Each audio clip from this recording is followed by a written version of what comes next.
Hello po. Nandito po kami ngayon sa bilihan ng mga pagkain Pinoy dito sa Milano. At kami po ay bumili na ng aming halo-halo at sila po ay ngayon lang po nagse-set up kasi ay maaga pa. Napaaga kami nandating. So bumili kami din pa lang sa labas. So ngayon, setting up pa lang sila ng kanilang mga paninda. Ayan o, meron pa ditong longganisa, palabok, wow. Ayan. Tapos dun yung mga ihaw at saka prito-prito mga fishball. Kaya may palamig pa, so nag-start pa lang sila mag-set up ngayon. Ayan.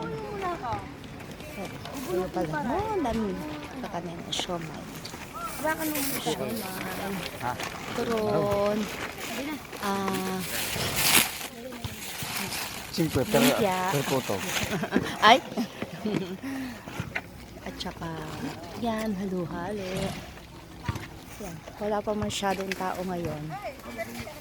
So, maya-maya, magdadamihan na ng tao dito. Walang pinipay, go-order Yan, pa ako. yung aking darling. Binububuyog na ako. Kumakain ng halo-halo at ito yung sa akin. So, yun. Enjoy lang namin na itong moment na to.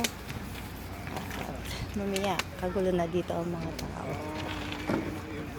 Yun, no? Magbabalot na daw yung isa. Pokpok mo ulit sa noo mo! So, thank you for watching. God bless you.